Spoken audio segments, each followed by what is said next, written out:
Messieurs, j'ai besoin de vos avis.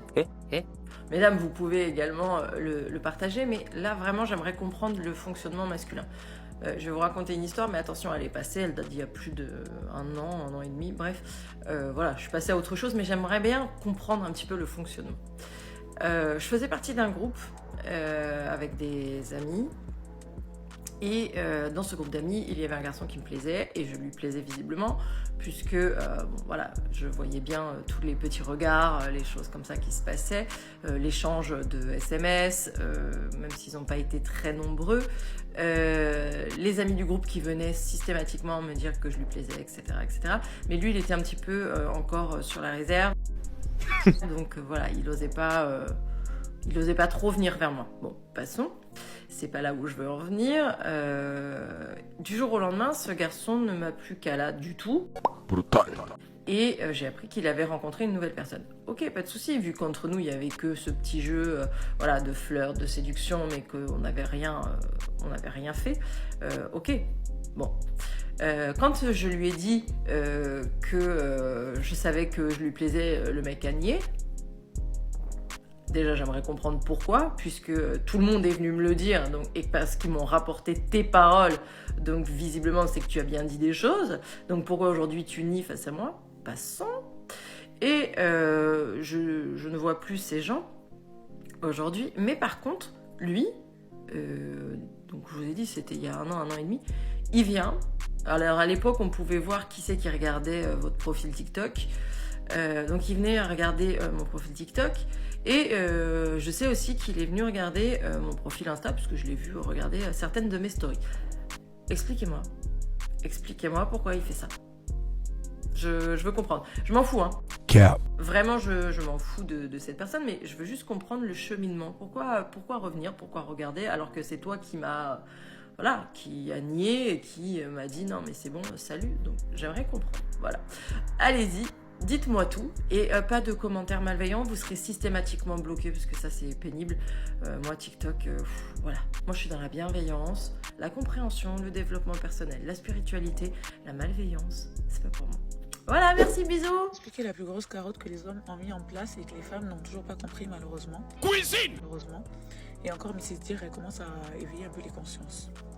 Quand un homme, il vous dit, ah je paye tout à la maison, toi tu restes à la maison, tu fais juste le ménage et la cuisine. Vous pensez que là, c'est un cadeau qu'il est en train de vous faire? Le loyer, dans tous les cas, il allait le payer parce qu'il n'allait pas aller jusqu'à ses 40 ans sur le superposé de sa mère. D'accord? Donc, il allait bien un jour quitter son foyer et prendre un logement. Ok. Mais maintenant que toi, tu es toute ta vie, 24 heures sur 24, 365 jours par an, le devoir de faire à manger et de faire la cuisine, et que lui, derrière, il va te sortir, ah, mais moi, je paye le loyer, donc je ne peux pas faire à manger, je ne t'aide pas pour la cuisine. Tu comprends pas que là, tu es en train de te faire carotte? Oh, dumb bitch. Lui, il a des jours de congé, ma chérie. D'accord? Lui, quand il va travailler, son salaire, il va tomber, mais on va lui donner 5 semaines où il va pouvoir se reposer. Alors que toi, 24 heures sur 24, il va te demander de faire à manger. Et en plus, bien sûr, tu dois lui donner accès à ton corps. D'accord? Parce que si un jour tu es fatigué parce que tu as travaillé à la maison et que tout ça, les hommes, pour eux, c'est pas du travail, mais en fait, ça va être les histoires. Et oui, tu sais, les anges, ils te maudissent. Bref, vous avez compris que vous n'êtes pas en train de faire le deal de ouf. Un homme qui te dit tu restes à la maison, commence à lui sortir une fiche de paye. D'accord? Mais c'est dire, je crois, elle a fait une vidéo où elle disait ça. Tu commences à lui sortir une fiche de paye. Tu lui sors le salaire qu'il doit te faire. You see that? That's a stupid bitch. Il met de côté pour ta retraite, il met de côté pour ton chômage. Mais rester à la maison, t'appauvrir les biens qu'il est en train d'acquérir, il n'y a même pas ton place dedans. Et j'ai même pas envie de continuer ça. J'ai une copine trans, les filles. Les gars, je rigole parce que le jour où les trans, les gays et les femmes vont se lever pour faire une coalition, je pense que la plateforme va exploser. TikTok, Twitter, Facebook, Instagram, ça va exploser. Le nombre de femmes qui ont des copines transsexuelles ou homosexuelles qui savent des dossiers sur des personnes, vous n'avez pas idée. Ça ne m'étonnerait pas que des personnes que je suis soient bisexuelles ou autres. Mais bon, écoutons d'abord ce qu'elle dit. J'ai une copine trans, les filles. avec qui je m'entends super bien. Et elle me demandait des conseils et tout pour son mec et tout. Non. Elle m'envoie sa tête. En fait, et puis je vois un de nos frères finalement sous Camille et tout. Et puis c'était un enregistrement d'écran parce qu'il l'a bloqué. Bref, il l'a supprimé ou quoi. Bref, elle a fait un enregistrement d'écran. Tu vois les conversations. Bébé, ma vie. Ok, c'est ok de malade. En fait, elle me demandait des conseils et tout. Ouais, il me répond plus en ce moment, il va supprimer, alors moi, je sais quoi faire. Moi, j'ai jamais eu de problème avec les personnes d'un autre bord. Il y a même un truc, les gars, c'est que j'ai aimé discuter avec toutes les personnes que j'ai pu connaître qui étaient attirées par des hommes ou des femmes attirées par des femmes. Mais il y a un fait, il y a quelque chose. Je pense que c'est très malhonnête de la part des doubles sims de faire croire qu'ils aiment des hommes, des femmes, et derrière se cacher et avoir des rapports avec des hommes. Aimer sortir avec des hommes. Côtoyer la nuit, hein, comme vous êtes des enfants de tard la night là. Aimer côtoyer la nuit en secret des femmes. Moi, la partie où ça m'a intéressé, parce qu'en fait, on va pas faire d'un cas une généralité, mais c'est quand même souvent le cas. C'est qu'il y a beaucoup de gens qui vont se dire religieux et croyants, qui sont dedans de malades. J'avais vu une vidéo la dernière fois d'un trans aux Antilles qui disait qu'elle avait couché avec un rappeur du rap français, Rap FR. Et ce rappeur-là lui a dit qu'il aimait ça à mort, mais qu'il ne pouvait pas s'afficher avec, sinon il perdrait son contrat dans sa maison de disques. Un rappeur qu'on écoute, hein. Je ne sais pas qui c'est. Mais les gars, il y a beaucoup d'infiltrés parmi nous. Il y a beaucoup de garçons, et je vais vous dire un truc, hein. Il y a beaucoup de femmes, je pense, qui protègent leurs ex de certaines révélations. Vous voyez ce que Davinor un jour elle a vécu là, elle a dit ça au plein jour. Je pense qu'il y a beaucoup qui vivent comme ça et qui disent pas. Peut-être par pression ou par menace de la part de certains hommes. Mais en tout cas, ne soyez plus surpris. Hein? Plus rien m'étonne, jusqu'ici tout va bien. Mais dites-vous que les mecs à l'époque ils faisaient la guerre, genre ils allaient au combat, et que nous les mecs de notre génération, genre ils achètent Snapchat Plus pour savoir qui est-ce qui leur met des entrouverts et pour avoir plus de choix dans les filtres. Les mecs ils allaient à la guerre à l'ancienne, tu vois les meufs elles étaient utiles. Elles allaient à l'usine, elles fabriquaient des obus, tout ça, elles étaient utiles. Toi quand ton père il va au travail à 6h, toi tu rentres de soirée après avoir niqué 4 tanks. Si tu veux qu'on révèle à cette époque-là, pose ton téléphone, t'affiche pas, va préparer l'Ardes, l'Oubia, tout ça. Tu sais c'est quoi le problème des meufs au Cameroun? Je sais pas si en Afrique c'est comme ça, je connais pas, j'ai fait que Cameroun moi en Afrique, j'ai pas fait, en tout cas là où je suis, en fait j'ai l'impression que toi Mbengis, toi t'arrives d'ici maintenant, quand elle te voit, en fait on dirait elle voit un billet, en fait on dirait non. Alors que ma parole que ici, hein, je te promets qu'il y en a beaucoup qui vivent beaucoup mieux que comment nous on vit en France. Oui, je te parle. Ils savent pas, ils disent ah la France, ma parole, ah ils te voient que je viens de France, ça veut rien dire. C'est parce que je suis en Nike que. Non, je t'explique, parce que là il y a pas longtemps j'étais en boîte, là, il y a 3 jours de ça là. Je suis en boîte, depuis ça, attends, je vais t'expliquer, depuis ça j'ai dit les meufs camerounaises d'ici là, je laisse tomber. Après je peux comprendre, elles voient Mbengi, c'est ça que je vais pas rester ici, qu'il n'y a rien intégré avec moi, à part des du genre. Je reçois, maintenant c'est quoi? Je parle avec une raclée, et j'ai au moins 2-3 snaps ce soir-là. T'as capté un moment, je parle avec une. Je dis ouais tout, vas-y on va ton snap et tout, comme ça demain on va Coco Beach ensemble, Coco Beach c'est une boîte, t'as capté, je dis ça. Tu sais mais pourquoi? Je n'ai pas les gigas, hein, tu me payes les gigas. Oh! Un contexte équivalent, mon gros, les meufs d'ici elles sont tout aussi pas identiques que celles que tu présentes au Cameroun. Parce que t'as dit que ouais, t'as arrêté de donner l'heure parce que elle te voit comme un porte-monnaie. Mais c'est quoi qui est différent avec les meufs d'ici? C'est juste qu'on a des contextes qui sont différents. C'est-à-dire qu'une meuf d'ici, elle va pas te demander de lui payer son abonnement parce que vas-y, elle le paye assez facilement. C'est une base. Au bled, ça l'est pas. Donc, pour moi, tu te choques de... Ce qui t'a choqué, en fait, c'est pas la meuf C'est pas que le fait que des meufs elles soient attirées par un gars qui vient de France, parce que de un, ça je pense que tu le sais. Et pourquoi tu le sais? Parce que ils ont une vision de l'Occident qui, chaque personne qui vient d'Occident, il brasse. Mais finalement, en France, c'est exactement pareil. T'arrives en boîte, t'arrives avec certaines marques, t'as l'impression que tu brasses de fou. Les meufs, elles vont venir et elles vont te faire des réclamations qui sont pas normales. C'est juste selon ton référentiel à toi que, en fait, mais comment elle peut me demander de payer genre son abonnement téléphonique? C'est tout. Donc finalement, ce que tu critiques, c'est plutôt la société camerounaise, parce que normalement, avoir un abonnement téléphonique, c'est tout banal finalement. Mais il faut laisser les femmes camerounaises tranquilles, s'il te plaît. C'était une petite nuance que je tenais à apporter. MDR, je viens d'avoir un échange lunaire. Storytime dating, enfin pas dating parce que je date plus, mais storytime chatting.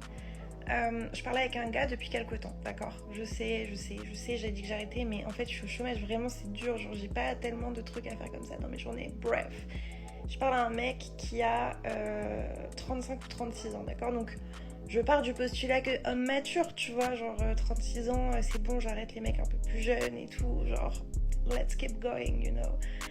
Et on parle depuis, je sais pas, 2 semaines, machin, ça va et tout. Et en fait, tout à l'heure, j'ai mis une story sur mon Insta privé, quoi, où j'étais à la salle. Et il répond à ma story, il me fait haha, allez, gym en legging. Je lui dis, bah comment ça, enfin, c'est important le legging. Et il me dit, haha, pour se faire mater ça. Moi, j'ai dit, moi déjà, je lis ce message, je me dis, c'est quoi cette réflexion hyper déplacée? Et du coup, un petit peu énervée, je lui réponds, bah oui, j'ai que ça à faire, du coup, demain, j'irai à poil pour vraiment bien me faire mater, quoi. Et là, il me répond, oh là là, t'es susceptible. Je me dis, mais attends, enfin, mec, tu me sors une remarque hyper déplacée, hyper sexualisante, genre, on ne se connaît pas, on ne s'est jamais vu. Enfin, en fait, non, genre, c'est juste ta remarque qui est pas ok, quoi. Du coup, je me dis, Lou, tempérance, je réponds pas tout de suite. Je me dis, bah vas-y, tu sais quoi, ça sert à rien de répondre tout de suite, là je suis énervée, si j'envoie un message, ça va être un énorme scud, ce n'est pas productif, j'attends quoi. Je laisse passer 2 heures et je lui réponds, non, ce n'est pas de la susceptibilité, c'est juste que je trouve ce genre de réflexion vraiment nulle, quoi. Genre comme si j'allais à la salle en legging pour me faire mater, genre en fait, mec, je reprends le sport, je suis comme un cochon, je suis rouge écarlate après 2 km à vélo. Enfin, genre, bref, mais j'ai même pas à me justifier, mais vous voyez, genre, j'ai trouvé ça trop limite, quoi. Et le mec, 36 ans, me répond, ok, genre, caca boudin, quoi. Enfin, en vrai, je me suis dit, mais mon Dieu, bref, autant vous dire que, franchement, moi, ça, c'est... Déjà, la remarque de base, je l'avais trouvée extrêmement déplacée, mais alors la réaction, c'est red flag, red flag, red flag, alerte, red flag. Et bref, je ne donnerai pas suite parce que en fait ça veut dire 3 choses. C'est-à-dire que le mec fait une remarque hyper déplacée. Il peut pas se prendre une remarque dans la tronche, tu vois, sachant que j'ai pas fait une remarque en mode ouais, pauvre connard et tout. J'ai juste dit en mode en vrai c'est pas ok ce genre de réflexion. Et en 3, ça veut dire que le mec il réagit mais comme un gamin de 17 ans parce que juste je lui dis que je suis pas d'accord avec ce qu'il vient de me dire, quoi. Il se dit pas, bah je sais pas, peut-être que en vrai, j'avoue ma remarque était pas ok. Non. Donc, ciao. Mais ouais, non, franchement, je me dis, mais 36 ans, quoi. Du coup, c'est encore pire parce que... Et en plus, le pire, c'est que sa remarque, elle était déplacée de base parce qu'en fait, t'as pas à dire ça à quelqu'un. Surtout que tu connais pas, enfin, tu vois, c'est pas en mode on a un humour un peu comme ça ou quoi, enfin, genre pas du tout. Et en plus de ça, je trouve que ça peut un peu relever d'un fond, vous savez, un peu possessif, jaloux, quoi.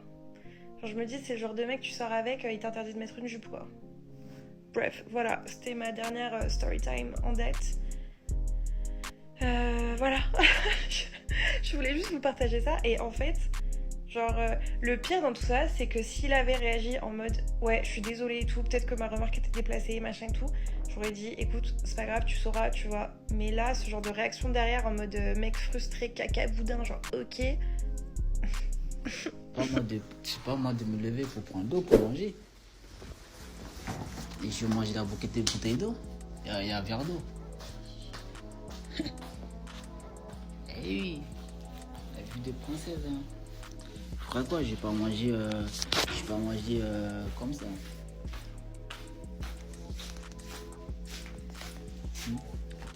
Et puis j'ai même pas lavé maman. Il y a pas d'eau. Tu te fais de ma gueule là. Il faut prendre un tout quart d'eau, tu mets d'eau dedans et je vais laver ma main. Bah non.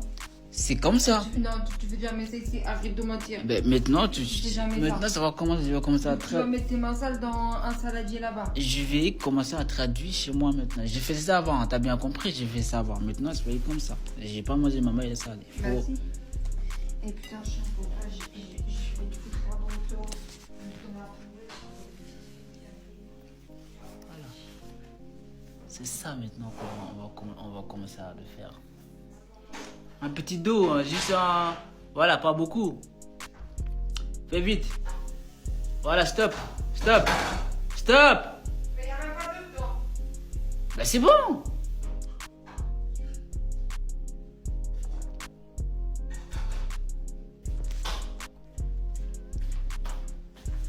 À genoux.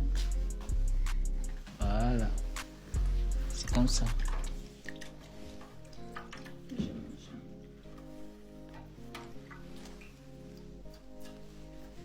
Tu vois, c'est comme ça il faut faire.